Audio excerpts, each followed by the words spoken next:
Too long.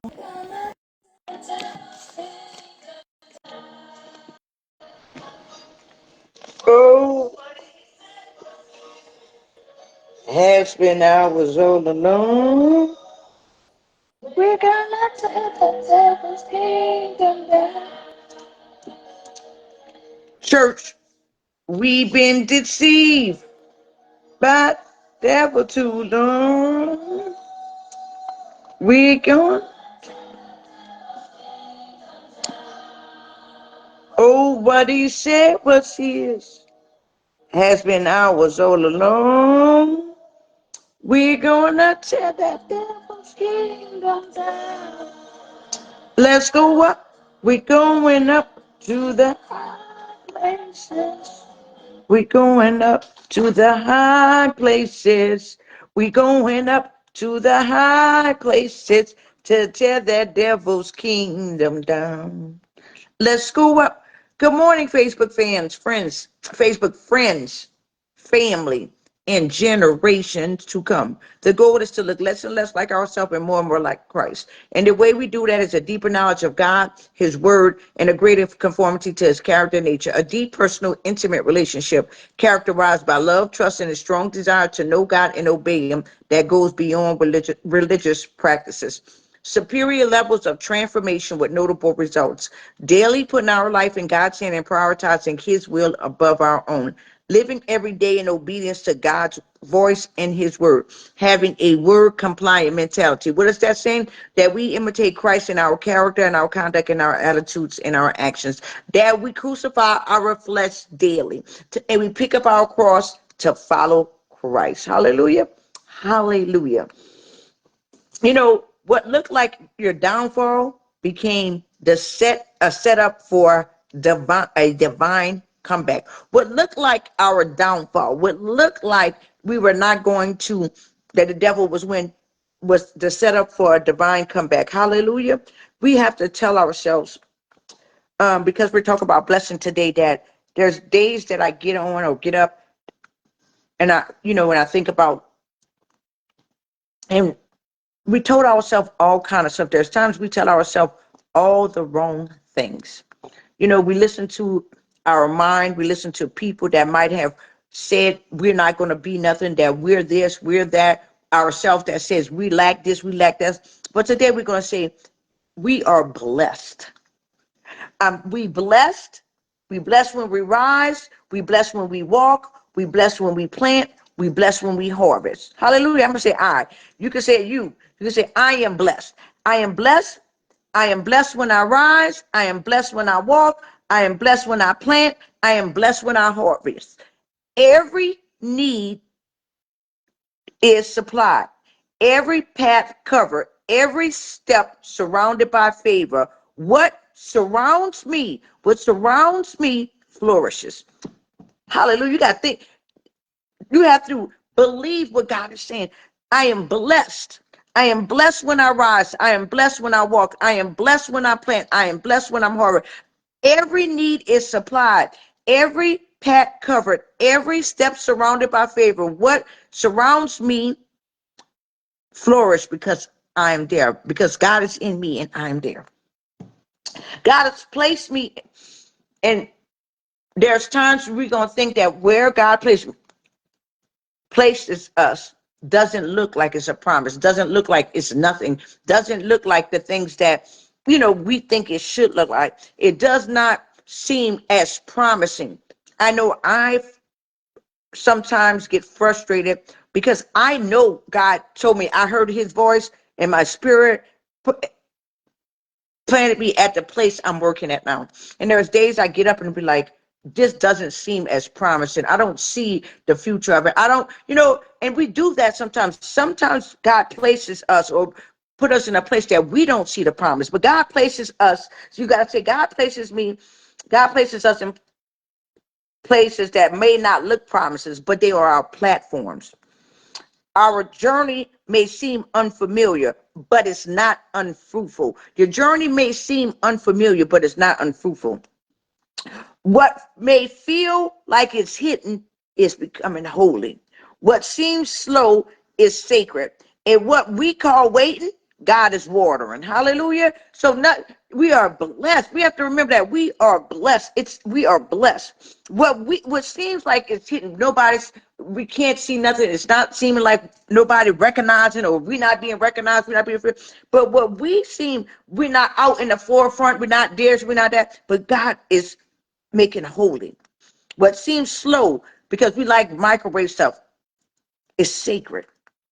What we call wait, and trust me, I am frustrated, or I have experienced some of these frustrations with some of this stuff, because there's times that I get on here and I be like, I don't see nothing happening, I don't see nothing going, I don't even know what's happening. But guess what we call wait, God is watering, planting, growing. See, you aren't just being blessed for your own sake. You're blessed to shift rooms, to overflow into your homes, businesses, families, and systems that don't even know they need you. There's places that you go be planted in that didn't even know they needed you until God sent you there. So you have to remember that what we see is not always what it is. Hallelujah. Today is my dad's birthday. So before I go on, I don't know why he's not on. He's probably on the phone, missing the whole thing, but I want him, he's going to be on later. Good morning, Aunt Vera. Good morning, Mom. Good morning, Dad, who's going to come on later. Maria, Teletris, everybody that comes on and watch for a minute. This is just to point you to Jesus and to use my life as a testament to what Jesus can do with a person that surrendered to him. Happy birthday, Daddy. And since we're talking about blessings, he has been such a tremendous blessing in my life. He's only, I only known him my whole life since I was 1. He's been such a blessing. He's been, good morning, Andrea. He's been a provider, always smooth, calm, and collect. He's been a hard worker all my life. And it's a blessing to be, I wish he was closer, but now he's in North Carolina. So it's been a blessing to grow up and have a father in the house. And not only that, to be able to go to him in any situation and him be able to help guide me through it. So today on his birthday, y'all make sure y'all wish my dad a happy birthday. He always say, take it slow, long, and easy. And when he tells me take it slow, take it easy, that means step back and think about what's going on. Step back and don't jump to conclusions. Don't, always good advice. And I just want to tell him happy birthday, Daddy, all the way from here to North Carolina, over Facebook, around the world. It is my dad, Andrew's Real's birthday today. And I want to wish him a happy birthday, and that God just continue to bless him and continue to give him long life and all the things that he deserves. Hallelujah. The greatest blessing, the greatest blessing. So, Andrea, today we're talking about we are blessed. We are blessed. I'm a blessing. You have to start saying, I'm a blessing. I'm not only a blessing for myself, but God's making me a blessing for other people. I am blessed in a city. I'm blessed in a field. I'm blessed in my coming. I'm blessed in my going. We are blessed. And I have to say it over and over, because sometimes we don't feel blessed. Sometimes we don't feel seen. Sometimes we feel like we got the short end of the stick. And that's not the case. The case is that we are blessed, and we're not only a blessing for ourselves, but we're a blessing to whoever connected to us. Whatever rooms we are, that room become blessed because we're in it. Hallelujah. Because God is in us. It's not just us that's doing it. It's because who is in us that makes everything blessed. It's not just because it's because we serve a Father that bestow blessings on us and good promises. He is a good Father. Hallelujah. The greatest blessing. 1 John chapter 3, verses 17 and 18.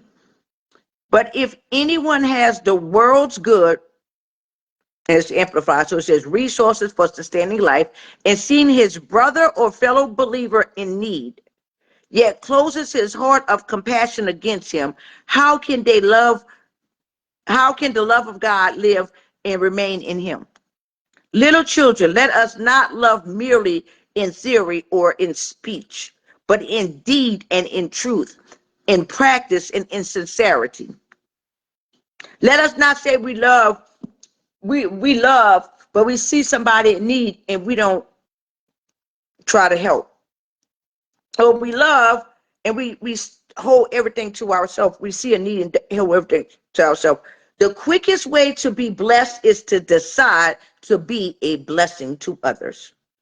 When you choose to have a generous heart that reaches out to meet the needs of those around you, God pours his provisions into your life. A person who is a river of blessing never runs dry. Sometimes deep in the heart of Something deep in the heart of every believer wants to help others. However, selfishness can make us so aggressive about our own desires that we become oblivious to the needs of around us. People are hurting everywhere. People are hurting everywhere. Some people are poor, others are sick, others are lonely. Still, others are emotionally wounded or have spiritual needs. A simple, a simple act of kindness to a hurting person can make the individual feel valued and love. Hallelujah. The simple act of kindness. And I tell people all the time, it doesn't always have to be monetary, because some people don't have it. Don't. And I understand that. It could be a kind word. It could be a smile. It could be a gesture of open the door. It could be a prayer. It could be any act of kindness, encouraging words, looking at somebody and seeing value in them. It is a simple act. And I think that we make it so hard. We make it so hard. I tend to go to and I'm thinking about that because last night I go to the store. I stop at a store.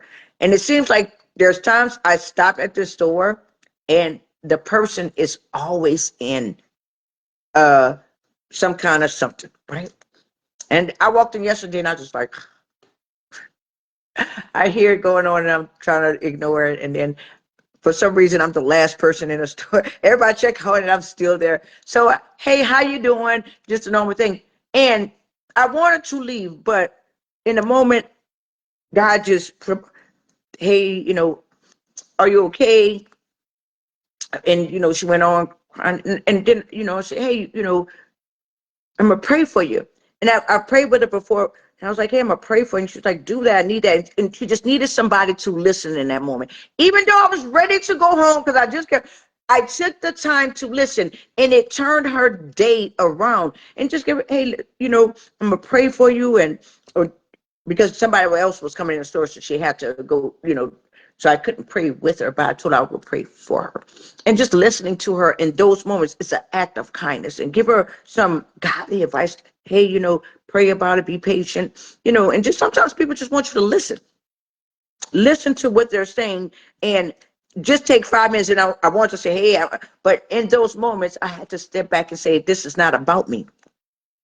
Because the more you show somebody, like she sees me all the time, I go to the store often. So, and there's going to be times where because God is setting this up that you're going to have times to minister to a person. But we so get caught up in our own thing and our own ways and our own thing that sometimes we forget about other people. So today I'm reminding you to, hey, we're blessed. I'm blessed. I have to tell myself I'm blessed. There's no way that I'm going to say I'm not blessed. I am blessed because the Lord that I serve is a mighty, mighty God. He is the Father of all. He owns every cattle on the hill. I have favor. I'm blessed because I'm in him. And even though my blessing might not look like your blessing, my blessing might not be, I'm blessed. And in that being blessed, that I am not blessed only for myself. I have to keep it in the forefront of my mind that this blessing is to change, to overflow into families, to overflow into business, that people need me and don't even know they need me there. So therefore, it's not because they need me, it's the God that's in me that they need in around them.